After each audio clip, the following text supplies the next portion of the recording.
যদি আর একটা মানুষের রক্ত ঝরে তাহলে সেটার জন্য সরকারকে দায়ভার নিতে হবে। এই সরকারের জবাবদিহিতা আমাদের নিশ্চিত করতে হবে, কারণ আমরা ভোট দিয়ে তাদেরকে নির্বাচিত করেছি, গণভোটের মাধ্যমে আমরা সংস্কার প্রস্তাবনা দিয়ে আমরা সেটার ম্যান্ডেট প্রাপ্ত করেছি। আসসালামু আলাইকুম ওয়া রাহমাতুল্লাহ। আউযু বিল্লাহি মিনাশ শাইতানির রাজিম। বিসমিল্লাহির রহমানির রহিম। আমি মোহাম্মদ রিদওয়ান হাসান, সাধারণ আলেম সমাজের সভাপতি। আমি জুলাই গণঅভ্যুত্থানের একজন অন্যতম সহযোদ্ধা, এবং আপনারা যারা এখানে উপস্থিত আছেন তারাও জুলাইয়ের সহযোদ্ধা। আপনাদের প্রতি কৃতজ্ঞতা জানিয়ে আমি আমার আলোচনা শুরু করছি। আমরা যেই জুলাইয়ের জন্য রাস্তায় নেমেছিলাম, রাজপথে নেমেছিলাম, তার একমাত্র লক্ষ্য উদ্দেশ্য ছিল যে কোনো সরকার যেন ফ্যাসিস্ট না হয়ে ওঠে, এটাই প্রধানতম লক্ষ্য। এবং জুলাইয়ের পরে আমরা যেই জুলাইয়ের চেতনাকে সামাজিকরণ করার লক্ষ্যে আমরা ধারাবাহিক যে সংগ্রাম চালিয়ে গিয়েছি, তার অন্যতম একটি রাষ্ট্রীয় উদ্যোগ ছিল জাতীয় ঐক্যমত্য কমিশন। তো সেইখানে রাজনৈতিক দলের নেতারা সবাই বসেছিল এবং সেই বসে তারা কিছু সংস্কার প্রস্তাবনা দিয়েছিল, রাষ্ট্রীয় কাঠামোর সংস্কার প্রস্তাবনা। কারণ আমরা চেয়েছিলাম যে বিগত 54 বছর যেভাবে রাষ্ট্র চলেছে, আর কোনো সরকার যেন ফ্যাসিস্ট না হয়ে ওঠে, এই জন্য এমন কিছু ফান্ডামেন্টাল পরিবর্তন আনতে হবে যার মাধ্যমে সরকার যেন আর ফ্যাসিস্ট না উঠতে পারে। তো সেই ধারাবাহিকতায় যখন রাজনৈতিক নেতারা বসলেন এবং বসে তারা 84টার মতো তারা সংস্কার প্রস্তাবনা লিপিবদ্ধ করেছেন, এবং সেখানে রাজনৈতিক দলগুলোর নোট অফ ডিসেন্টও আছে।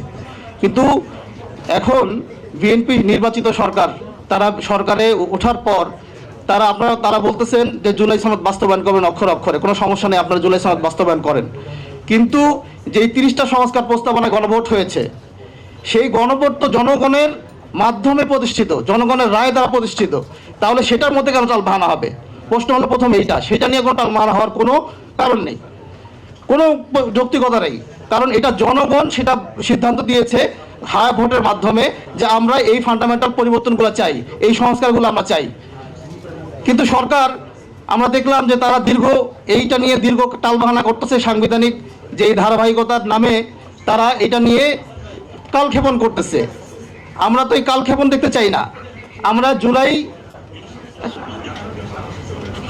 জুলাই যে গণঅভ্যুত্থানের রাজপথে নেমেছিলাম, সেটার মূল উদ্দেশ্য ছিল যে আর কোনো সরকার যেন ফ্যাসিস্ট না উঠতে পারে।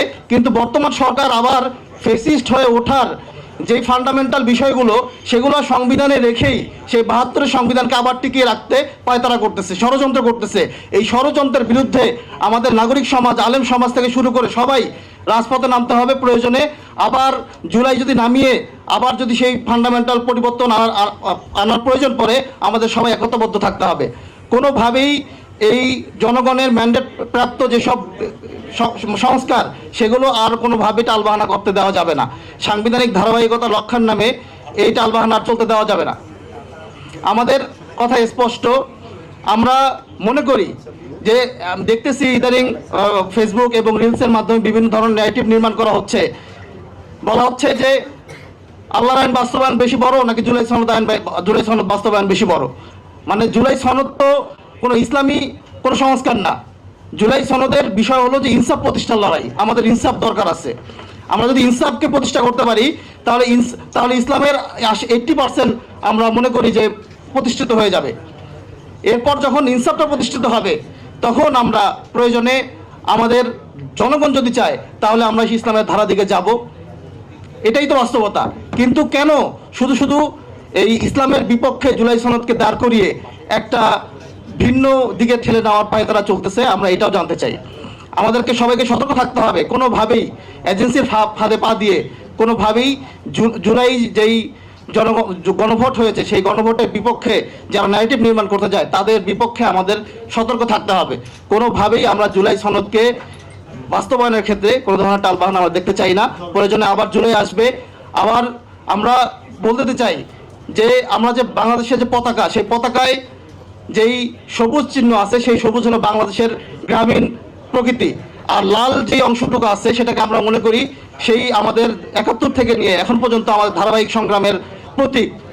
আমরা একে বুকে হাত দিয়ে বলতে পারবো যে আমরা এই লাল যেই সংগ্রামের প্রতীক, সেটা বারবার ফিরে আসুক। আমরা 71-কে ধারণ করি, আমরা 47-কে ধারণ করি, আমরা 24-কে ধারণ করি, কিন্তু আমরা কি চাই যে 71-এর মতো জনযুদ্ধ আবার বাংলাদেশে নেমে আসুক? আমরা কি চাই 24-এর মতো গণহত্যা আবার বাংলাদেশে নেমে আসুক? নেভার এগেইন, নেভার এগেইন শাপলা ম্যাসাকার, নেভার এগেইন জুলাই গণহত্যা, নেভার এগেইন ম্যাস কিলিং কোনোভাবেই আর বাংলাদেশে চাই না। আর্জেন্টিনায় একটা কমিশন হয়েছিল, নেভার এগেইন। সেই কমিশনের উদ্দেশ্য ছিল যাতে আর্জেন্টিনার মধ্যে কোনো ধরনের রক্তক্ষয়ী সংঘাত না হয়। তাই আমাদের জনগণের বিরুদ্ধে গিয়ে রক্তক্ষয়ী সংঘাত আমরা আর চাই না। সুতরাং আপনারা যদি জুলাই নেমে আসে এবং সেটার মধ্য দিয়ে যদি আবার রক্তপাতের রাজনীতি শুরু হয়, তাহলে এটার জন্য সরকারকে দায়ী নিতে হবে। সরকার কোনোভাবেই টালবাহানা করতে পারবে না। যদি আর একটা মানুষের রক্ত ঝরে, তাহলে সেটার জন্য সরকারকে দায়ভার নিতে হবে। এই সরকারের জবাবদিহিতা আমাদের নিশ্চিত করতে হবে, কারণ আমরা ভোট দিয়ে তাদেরকে নির্বাচিত করেছি, গণভোটের মাধ্যমে আমরা সংস্কার প্রস্তাবনা দিয়ে আমরা সেটার ম্যান্ডেট প্রাপ্ত করেছি। সবাইকে ধন্যবাদ। আসসালামু আলাইকুম।